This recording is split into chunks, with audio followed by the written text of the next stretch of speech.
अस्सलामु अलैकुम वरहमतुल्लाहि वबरकातुह।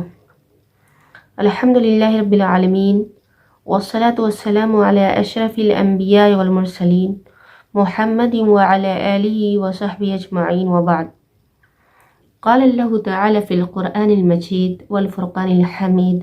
अऊज़ु बिल्लाहि मिनश शैतानिर रजीम। बिस्मिल्लाहिर रहमानिर रहीम।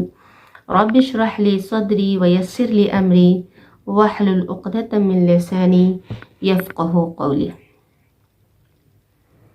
क़ुरआन क़रअ यक़रअ क़िराअतन से फ़ुअलान के वज़न पर है। क़ुरआन को क़ुरआन इसलिए कहा जाता है कि इसको बार बार पढ़ा जाता है। इसका माना जमा करना और इकट्ठा करना भी होता है। इस लिहाज से क़ुरआन को क़ुरआन इसलिए कहा जाता है कि इसके अंदर अल्लाह तबारक व तआला ने तमाम आसमानी किताबों की तालीमात को जमा कर दिया है। इस किताब के अंदर अल्लाह ताला ने गुज़श्ता अक़वाम के सही वाक़यात और इंसानों की तमाम ज़रूरियात को जमा और इकट्ठा कर दिया है। इस किताब की बुनियाद पे तमाम इंसानियत को, तमाम लोगों को मुत्तहिद किया जा सकता है, इसलिए कि इसकी ये सिफत है, वलौ कान मिन इंद गैरिल्लाह लवजदु फीहि इख्तिलाफन कसीरा, कि अगर ये किताब अल्लाह के अलावा किसी और की जानिब से होती तो उसमें बहुत ज़्यादा इख्तिलाफ होता। इसकी फ़जीलत के लिए ये जान लेना काफ़ी है कि इसको लाने वाले फ़रिश्ते वो अफ़ज़लुल मलाइका हैं, और जिस नबी के क़ल्ब अत्हर पे ये किताब नाजिल हुई वो नबी अफ़ज़लुल अंबिया ख़ातिमुर रसूल मुहम्मद सल्लल्लाहु अलैहि वसल्लम है। जिस महीने में ये बाबरकत किताब नाजिल हुई वो महीना तमाम महीनों में अफ़ज़ल बाबरकत रमज़ानुल मुबारक का महीना है, और जिस रात में ये किताब नाजिल हुई वो रात लैलतुल क़द्र खैरुम मिन अल्फ़ि शहर है, यानी उस रात की इबादत 1000 महीनों की इबादत से बेहतर है। और जिस उम्मत को तालीम देने के लिए ये किताब नाजिल हुई वो उम्मत खैर उम्मत के लक़ब से मुलक़्क़ब है। नबी सल्लल्लाहु अलैहि वसल्लम का फरमान है, उसके पढ़ने वालों के लिए हर हर्फ पे 10 नेकी मिलती है। आपका कौल है, ला अक़ूलु अलिफ लाम मीम हर्फुन बल अलिफुन हर्फुन व लामुन हर्फुन व मीमुन हर्फुन, कि मैं ये नहीं कह रहा कि अलिफ लाम मीम एक हर्फ है, बल्कि अलिफ एक हर्फ है, लाम एक हर्फ है और मीम एक हर्फ है। गोया कि सिर्फ अलिफ लाम मीम पढ़ने पे 30 नेकियां मिलती है। ये किताब तारीकी में रोशनी है, नूर है, तमाम इंसानों के लिए बाइस हिदायत है। ये किताब फ़ुरक़ान है, हक़ व बातिल में तमीज़ करने वाली है। अल्लाह तबारक व तआला का इरशाद है, तबारकल्लज़ी नज़्ज़लल फ़ुरक़ान अला अब्दिही लियकून लिल आलमीन नज़ीरा।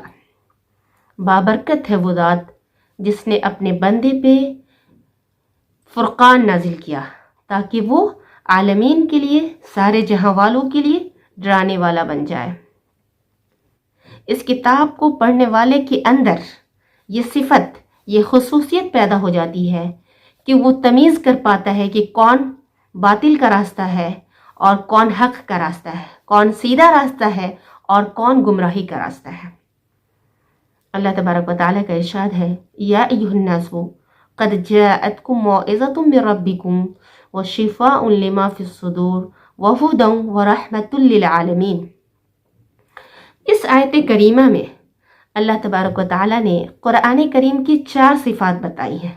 पहली सिफ़त, या अय्युहन्नासु क़द जाअतकुम मौइज़तुम मिर रब्बिकुम, ऐ लोगों तुम्हारे पास तुम्हारे रब के जानिब से मौइदा, नसीहत आ गई है। कुरान करीम मौइदा कैसे है? कुरान करीम के अंदर अल्लाह तबारक व तआला ने नेक लोग और बद लोग दोनों का अंजाम जिक्र किया है। नेक लोगों को उनकी नेकियों की वजह से उन पे जो इनाम व इकराम हुआ उसका भी तज़किरा है, उसी तरह से बुरे लोगों को उनकी बदआमालियों की वजह से जो अजाब झेलना पड़ा उसका भी जिक्र है। बनी इसराइल का किस्सा देखिए आप। बनी इसराइल को अल्लाह तबारक व तआला ने हफ्ते के दिन मछली का शिकार हराम किया, लेकिन उन्होंने हीला इख्तियार करके एक हराम काम को किया। फिर क्या हुआ? अल्लाह ताला ने उनको बंदर बना दिया। और इस वाक़े की तरफ अल्लाह ने इशारा किया है, फ़जअलनाहा नकालन लिमा बैन यदैहा व मा खल्फहा व मौइज़तन लिलमुत्तक़ीन, कि इस वाक़या में अगले और पिछले तमाम लोगों के लिए इबरत का सामान है और मुत्तक़ियों के लिए, परहेज़गारों के लिए ये मौइदा है, नसीहत है। इस किताब की दूसरी सिफत जो अल्लाह ने बताई है वो क्या? शिफाउन लिमा फिस सुदूर।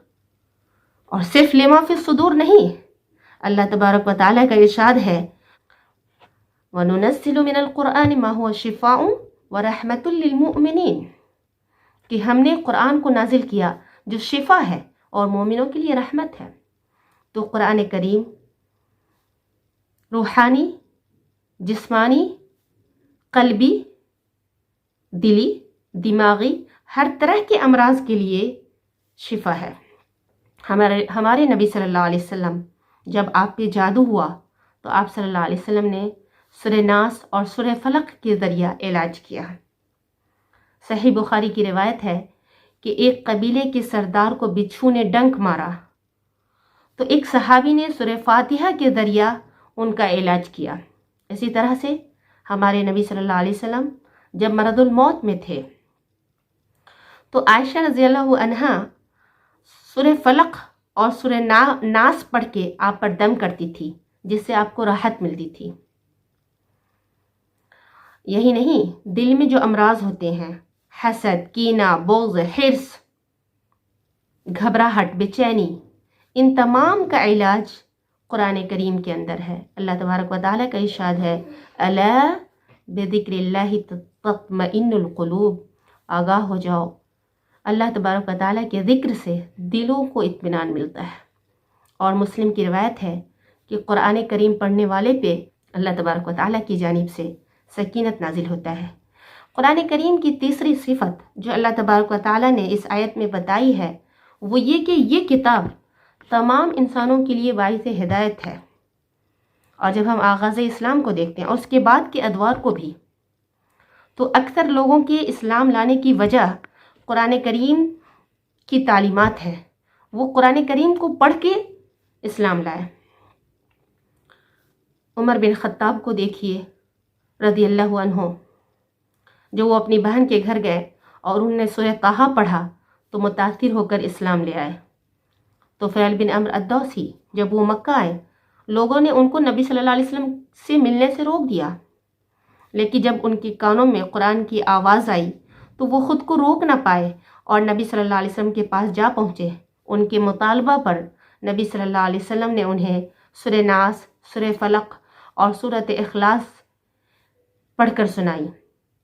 वो ये सूरतें सुनकर अपने आप पर काबू नहीं पा सके और बोल उठे कि ये इंसानी कलाम हो ही नहीं सकता, और इस्लाम ले आए। कुरान करीम की चौथी सिफत जो अल्लाह तबारक व तआला ने बताई है वो क्या बताई है कि ये किताब रहमतुल लिल आलमीन है, यानी सारे जहां वालों के लिए रहमत है। जो लोग कुरान करीम पढ़ते हैं तो अल्लाह तबारक व तआला की जानिब से उनके ऊपर रहमत की बरखा बरसती है। रहमत के फरिश्ते ऐसे लोगों को अब चारों अतराफ से घेर लेते हैं और ऐसे लोगों का तज़किरा अल्लाह ताला अपने मलाउल आला में अपने मुक़र्रब फरिश्तों की जमात में करते हैं। यही नहीं, सिर्फ दुनिया में नहीं, आखिरत में भी कुरान करीम रहमत होगी। हदीस में है, इक़राउल कुरान फ़इन्नहु यअती यौमल क़ियामति शफ़ीअन लिअस्हाबिही, कुरान पढ़ा करो इसलिए कि कुरान करीम ये क़यामत के दिन अपने पढ़ने वालों के लिए सिफारिशी होगी।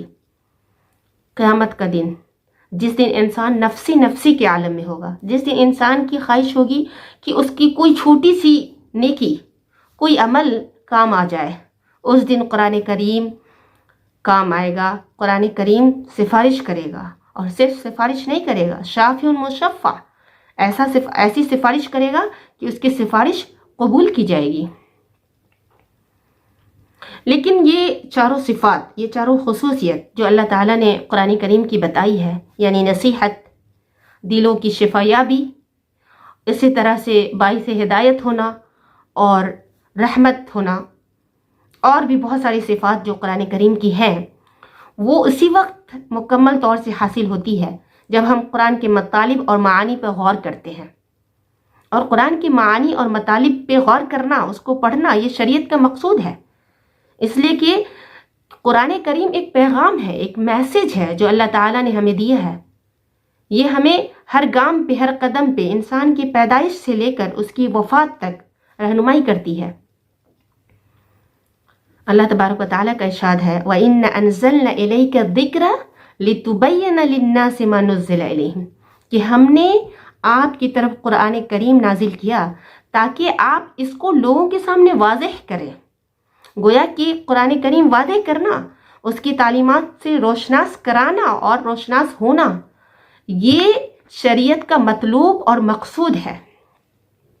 ابن جریر طبری رحمہ اللہ کا قول ہے کہ مجھے حیرت ہے ان لوگوں پہ جو قرآن کریم پڑھتے ہیں، اس کے معانی اور مطالب کو نہیں سمجھتے، وہ قرآن کریم کی لذت کو کیسے محسوس کر سکتے؟ قرآن کریم کی اتنے فوائد کے باوجود، اتنی اہم اور مفید ہونے کے باوجود، ہمارا آج قرآن کریم کے تعلق سے جو محبت ہونی چاہیے اور قرآن کریم کو جو اہمیت دینی چاہیے، آج ہم اتنی اہمیت نہیں دے رہے ہیں. ہمیں ضرورت ہے کہ ہم قرآن کریم کو پڑھیں، لوگوں کو پڑھائیں، اس کی تعلیم کو عام کریں، اور خاص طور سے والدین کی ذمہ داری ہے کہ اپنے بچوں کو قرآن کریم اور اسلامی تعلیمات سے روشناس کرائیں اور آخرت کے لیے اپنے بچوں کو تیار کریں.